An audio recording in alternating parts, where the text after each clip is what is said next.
मुलीला पाहायला जातो, ज्याला लग्न करायचं म्हणजे काय करतो, किंवा मुलगी मुलाला पाहायला जातो म्हणजे नेमकं काय काय पाहतात, तिथे चर्चा कोणती चालते, नोकरी कुठे करतात, पगार किती मिळतो, घरदार आहे की नाही, अलीकडच्या काळात वेगळे शब्द, घरात उशी आहेत का, डस्टबिन आहेत का, म्हणजे आई वडील आहेत का, काय पाहिलं मी, ज्याच्याशी विवाह करायचे त्याला पाहिलं का किंवा तिला पाहिलं का, सगळी चौकशी केली, शिकलाय किती, बाकी पगार किती, वगैरे वगैरे, म्हणजे त्याच्या अवांतर गोष्टी सगळ्या समजून घेतल्या, पण त्याचा परिचय करून घेण्याचा प्रयत्न केला का, आवड निवड त्यासाठी मग तिथे काय असेल ते, कोण कोणाला पाहिलं गेलं त्याच्यावर ठरलं. मग पाहिलं म्हणजे काय,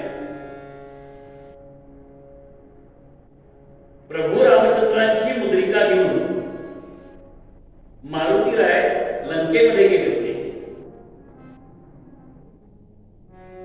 सगळं रामायण सांगायला सुरुवात केली आधीच, पण या मानवावर विश्वास कसा करायचा म्हणून सीताबाई विश्वास तयार होती. त्यावेळेला हातातली मुद्रिका काढून मारुतीने सीताबाई समोर ठेवली, तिने ती पाहिली आणि मग विश्वास पटला की ही माझ्याच पतीची मुद्रिका आहे, माझ्याच पती, याला पाहणं. खात्री पडली की होय ही दुसऱ्या कोणाची नाही, ही माझ्या पतीने हातात घातली होती माझ्या विवाहाच्या वेळेला.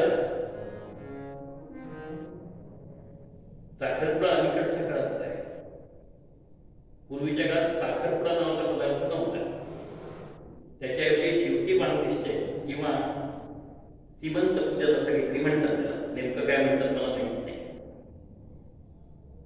ते चालायचं. त्यावेळी मुद्रिका विश्वास पटला. ज्या वेळेला रावणाने पळवून नेलं आणि ते सगळे दागिने सीताबाईंनी खाली टाकले, ते सूर्यावर सापडले, ते दागिने त्यावेळेला राम आणि लक्ष्मणांना दाखवण्यात आले. त्यावेळेला रामाने प्रश्न विचारला, हे दागिने तू ओळखतोस का, बघितले होते. लक्ष्मण म्हणाला, बाकीच्या दागिन्यांना मी ओळखत नाही, पण मी एका गोष्टीला ओळखतो. कशाला, पायातल्या नुपुराला, कारण मी त्या पाहिल्या. मी तेवढंच पाहिलंय कारण परस्त्रीचं मुखदर्शन घ्यायचं नसतं, हा लक्ष्मणावरचा संस्कार आहे. आमच्यावरचे संस्कार मी आता बोलत नाही. म्हणून लक्ष्मणाने सीताबाईच्या पायाच्या तोरड्या पाहून ओळखल्या, पण कुंडल ओळखली नाही. बघितलेली आहे पण ओळखली नाही, मला माहित नाही. सीताबाईने हातामध्ये मुद्रिका घेतल्यानंतर क्षणभर विचारात पडली, अजूनही खात्री होत नव्हती. पाहिलंय, निरखून पाहिलंय, हो हे तेच असलं पाहिजे, पण खात्री नाही. आणि मग मनाने चिंतन केलं श्रीरामरायांचं, आणि त्या मुद्रिकेच्या ठिकाणी श्रीरामांची प्रतिमा दिसल्यानंतर म्हणाली, होय 100% खात्री पडली आता, कारण त्यांचं दर्शन तिथे झालं. माझ्या पतिराजांचं दर्शन या मुद्रिकेने मला दिलेलं आहे, ही नक्की त्यांचीच कृपा आहे. मग मारुतीवर विश्वास ठेवला. आणि मग पुढचा रामायण आपल्याला सगळ्यांना माहिती. रामकथा सांगताना हा भाग कोणी समजावून सांगत नाही मला माहित नाही. बघणं, पाहणं आणि दर्शनातला हा फरक आहे. आमच्या मनात ज्यावेळेला एखादा विषय असा येतो,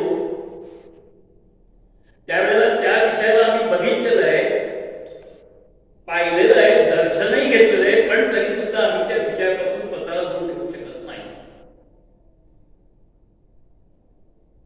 उदाहरणार्थ आपण आत्ता जो प्रसंग पाहूया. काय प्रसंग आहे? 9:30 किंवा 10 कीर्तन सुरू होईल. घड्याळ बघितलं 9:30 वाजून गेले, पण अजून नाही ना कोणी येते.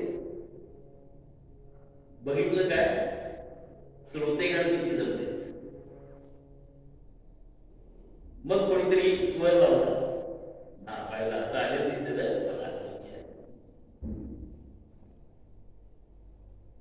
व्यवहार.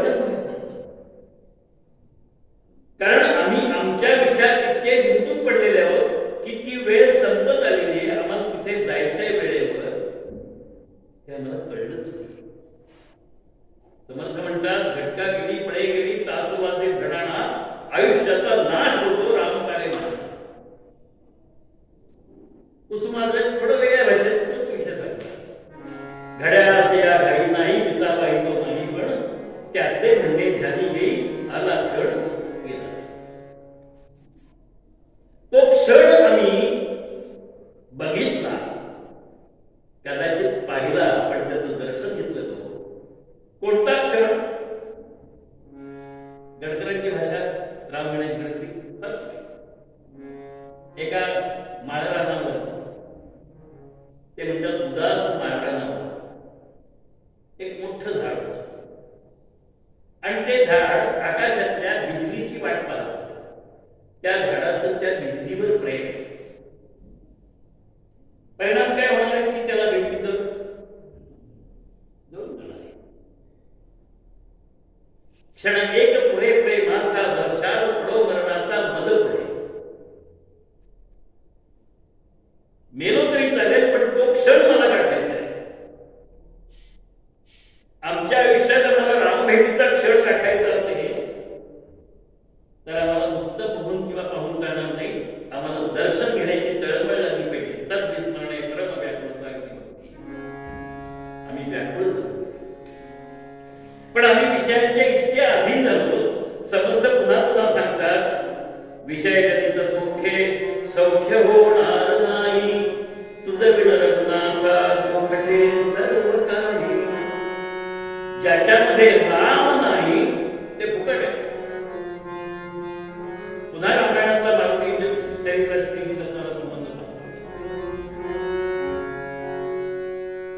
राज्याभिषेक सोहळ्याच्या वेळेला बाकी सगळ्यांना काही ना काही प्रभूंनी दिलं. सगळे पाहतायत बघतायत सगळे.